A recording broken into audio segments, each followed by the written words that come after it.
역시 우리 열왕기상 8장의 말씀으로 계속 은혜를 나누겠습니다. 솔로몬이 성전을 이제 완공하였습니다. 이것은 솔로몬의 어떤 마음에 내킨 대로 한 것이 아니지요. 온전히 하나님의 뜻대로 이루어진 것이고 또 하나님께서 그렇게 이루셨습니다. 그렇게 이제 성전을 완공하고 솔로몬은 하나님께 이제 감사의 기도를 드립니다.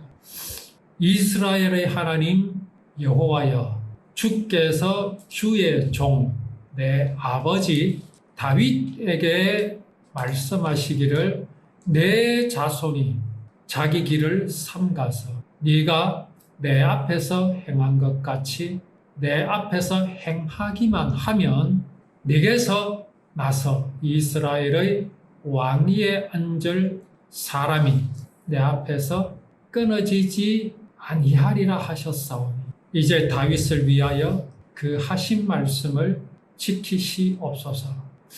자, 이 기도가 감히 보면 이 솔로몬이 하나님께 이래라 저래라 하는 것 같이 그렇게 보일 수 있죠.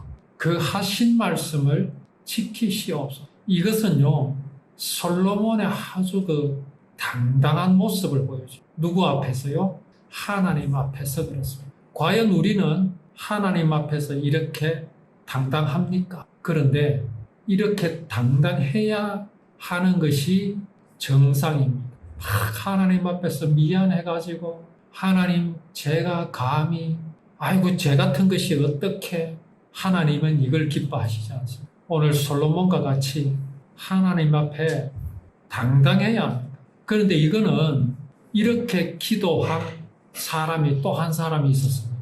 그가 누구였습니까? 바로 모세입니다. 모세. 출애굽기 32장 말씀에 보면 이렇게 기록된 말씀이 있습니다. 이제 이스라엘 백성들에게 하나님께서 언약을 주시기 위해서 모세를 시내산 위로 부르셨지요. 거기서 40일을 모세는 하나님과 함께 있었습니다. 그래서 이제 거기에서 언약을 새긴 두 돌판을 가지고 내려오는데 밑에서는 난리가 났습니다. 어떤 난리가 났습니까? 금송아지를 만들었어요. 이제 모세는 오지 않는다. 우리가 무엇을 믿어야 되겠느냐 하면서 그들이 금송아지를 만들었어요. 그때 하나님께서 솔로몬에게 이렇게 말씀하셨습니다.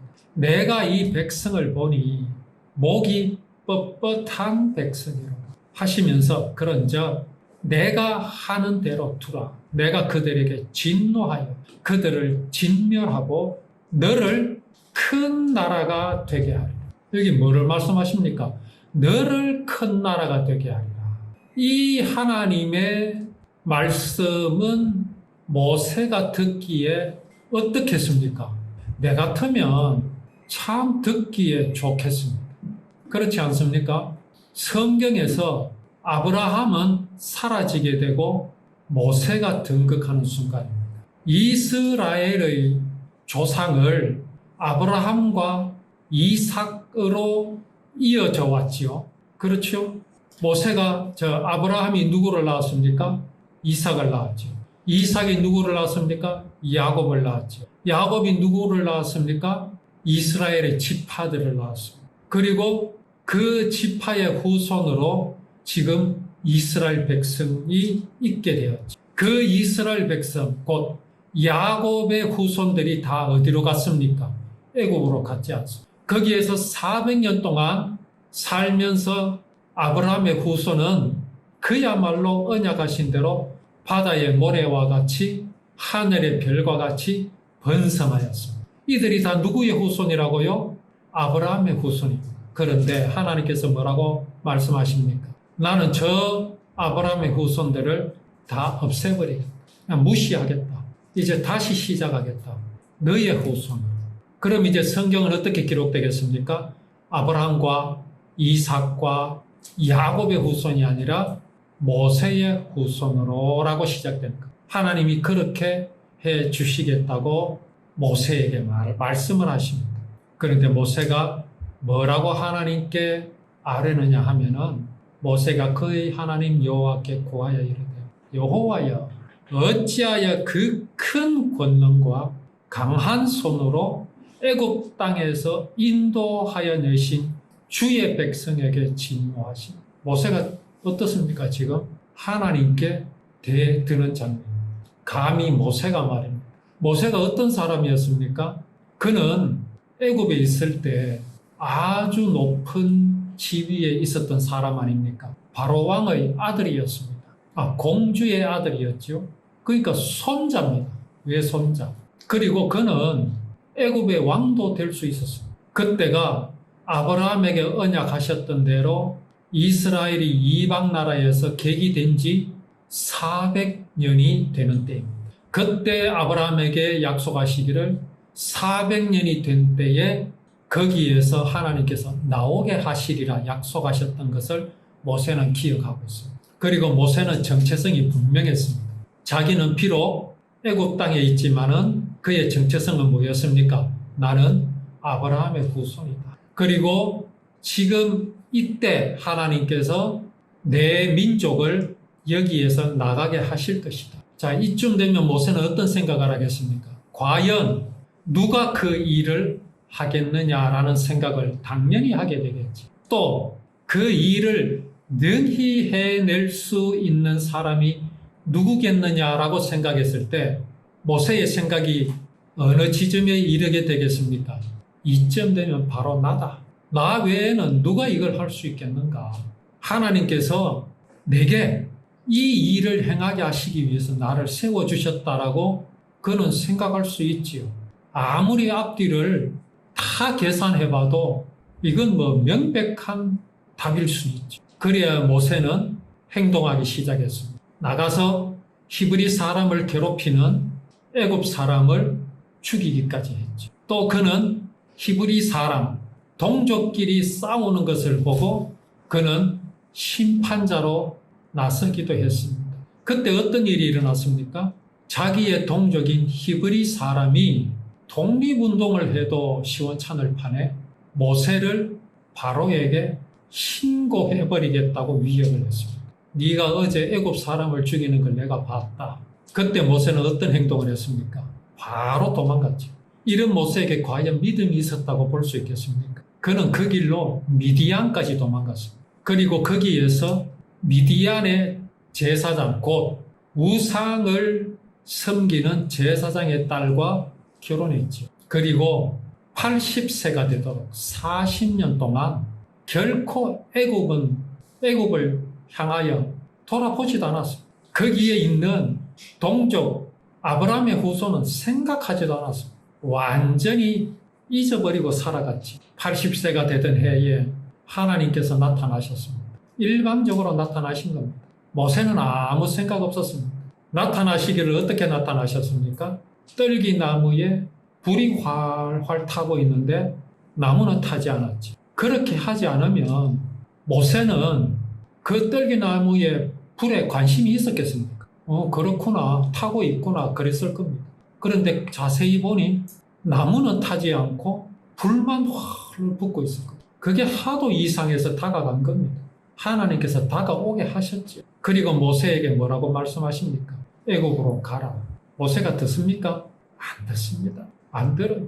아마 모세는 자기가 뭔가 이렇게 헛것을 본다든가 뭔가 지금 환청을 듣는다고 생각했겠지. 하나님이라 인정하지 않았습니다. 얼마나 답답했으면 하나님께서 네 손을 한번 네 품에 넣었다가 빼봐라. 손에 나병이 들었어. 다시 넣었다가 빼봐라. 손이 났었어. 하나님이 몇 번이나 모세에게 당신을 나타내 보여주십니다. 끝까지 안 듣습니다. 죽어도 안 듣습니다. 나중에는 뭐라고 말합니까? 최후의 변명이 뭡니까? 나는 말을 할 줄 모릅니다. 참 희한합니다. 없이 똑똑한데 말을 잘 못하는 사람이 있어요. 말주변에 없는 사람이 있어요. 그런데 머리는 별로 안 좋은데 말은 또 잘하는 사람이 있습니다. 그런 사람들 많아요. 모세는 참 똑똑한 사람인데 말을 못했어요. 이 상대방을 설득하는데 굉장히 부족했단 말이죠. 그러니까 하나님 뭐라고 하십니까? 내가 너희 형 아론을 내가 네 입을 대신하여 내가 너희에게 붙여줘. 모세는요 마지못해 끌려간 겁니다. 자, 그런데 정말 모세가 믿음이 없었다는 결정적인 증거가 뭐겠습니까? 미디안에 와서 우상을 섬기는 제사장의 딸과 결혼해서 아들을 하나 낳았지요. 그 아들의 이름이 게르솜입니다. 게르솜. 그런데요, 그가 게르솜을 데리고 애굽으로 돌아가는 그 때가 미디안에 온 지 40년째거든요. 80의 알을 낳겠습니까? 그렇지 않겠죠. 지금 게르솜은 나이가 근 40이 다 됐습니다. 그런데 그에게 할례를 행하지 않았어요. 아브라함의 후손이라면 다 할례를 행해야 되거든요. 왜? 그게 언약의 표시니까. 모세 자신은 할례를 받았잖아요. 근데 자기 아들에게는 할례를 행하지 않았다? 할례의 의미를 너무나 잘 알고 있는 모세가 그렇게 했다. 이 말은 뭘 보여줍니까? 모세는요, 하나님을 믿지 않았다. 이걸 보여줘요. 그건 분명한 증거죠. 그랬던 모세입니다. 그랬던 모세가 뭐라고 말합니까? 여호와여 어찌하여 큰 권능과 강한 손으로 애굽 땅에서 인도하여 내신 주의 백성에게 진노하시며 지금 하나님께 대들고 있습니다. 모세가 이럴 수 있는 이유가 뭡니까? 모세는요, 하나님의 언약을 믿고 있고 천하 없어도 하나님은 이스라엘 백성들이 무슨 짓을 하든 하나님은 당신의 언약을 반드시 이루실 분이시라는 것을 지금 모세는 믿고 있기 때문에 하나님 앞에 이렇게 당당한 겁니다. 절대로 아브라함에게서 나로 바꾸실 리가 없다라는 걸 잘 알고 있습니다. 그죠? 지피지기하면 백전백승이라 하지 않습니다. 모세는 지금 하나님을 너무 잘 알고 있습니다. 여기 너무 잘 알고 있다는 것은 하나님을 믿고 있는 것입니다. 어찌하여 애굽 사람들이 이르기를 여호와가 자기 백성을 산에서 죽이고 지민에서 진멸하려는 악한 의도로 인도해 내었다고 말하게 하려 하시나요? 저는 이 대목을 전에도 읽어봤지만 어느 순간 이 말씀을 읽으면서 참 눈물이 핑돌더라고요. 모세의 믿음도 중요하지만 그 하나님께서 언약을 지키시는 분이시라는 사실, 그리고 그 사실을 믿게 하신, 모세로 하여금 믿게 하신 하나님, 이것이 마음에 와닿았어요. 모세가 스스로 믿은 거 아닙니다. 하나님께서 모세를 믿게 해주셨다라는 사실이 정말 감격스러운 거예요. 뭐라고 합니까? 노를 그치시고 뜻을 돌이키사 주의 백성에게 이 화를 내리지 마옵소서. 그리고 덧붙입니다. 출애굽기 32장 13절에 주의 종 아브라함과 이삭과 이스라엘을 기억하소서. 그렇죠? 하나님이 이렇게 언약하시지 않았습니까? 그게 어디입니까? 창세기 15장입니다. 참 모세가 이렇게 변했습니다. 그러니까 어떻게 됐습니까? 여호와께서 뜻을 돌이키사 말씀하신 화를 그 백성에게 내리지 아니하시. 하나님께서 뜻을 돌이키셨습니까? 아닙니다. 그렇게 하실 마음이 없으셨어요. 아니 그러면 아예 그 말씀을 하시지 말지요. 왜 하셨겠습니까? 하나님은요. 나 이것도 참 감격스러운데 하나님은요 누구를 자랑하고 싶어요. 아들들이 자식들이 공부 잘하면 자랑하고 싶지. 하나님 마음 똑같습니다. 하나님은요 모세를 자랑하고 싶은 겁니다. 그랬던 모세를 내가 이렇게 만들었다. 이걸 자랑하고 싶어요. 그 모세가 누굽니까? 지금 우리입니다. 지금 딴 사람이 아닙니다. 언약을 믿는 우리들. 그 언약을 이루신 예수 그리스도 하나님의 독생자를 마음에 영접하고 있는 우리를 하나님께서는 세상에다가 드러내시기를 원하시고 자랑하시고 싶은 겁니다. 참 이게요. 저는 성경 중에서 참 이 모세의 이 장면이 정말 멋지고 주옥 같습니다. 솔로몬이 이런 모세의 믿음을 닮아 있습니다. 그러니까 뭐라고 합니까? 자기 아버지 다윗에게 약속하신 것을 지키시옵소서라고 말하죠. 하나님은 지키셔야 됩니다. 이겁니다. 당당하게 말하죠. 그런즉 이스라엘의 하나님이여 워낙 주는 주의 종 내 아버지 다윗에게 하신 말씀이 확실하게 하옵소서. 멋지죠?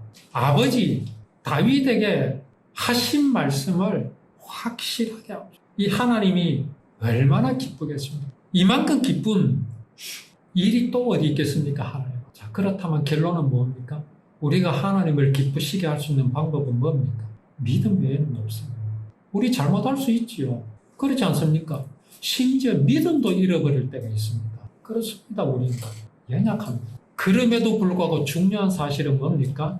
하나님이 다윗에게 약속하신, 하나님께서 아브라함에게 약속하신 것, 그것을 내가 지키라고 한다고 해서 하나님 지키시는 분 아니십니다. 솔로몬과 모세가 하나님께 이렇게 당당할 수 있었던 것은 감히 하나님께 지키라고 명령하듯이 할 수 있었던 것은 하나님은 당신께서 하신 약속은 반드시 지키시는 하나님이신 것을 그들이 믿었기 때문입니다. 이 모세와 솔로몬의 이 믿음이 우리의 믿음, 나의 믿음이 되기를 우리는 항상 하나님 앞에 기도할 것이며 또 그 믿음을 우리에게 주시는 하나님을 우리는 찬송하고 감사하고 영광을 돌리는 우리의 믿음의 삶이 되기를 원합니다.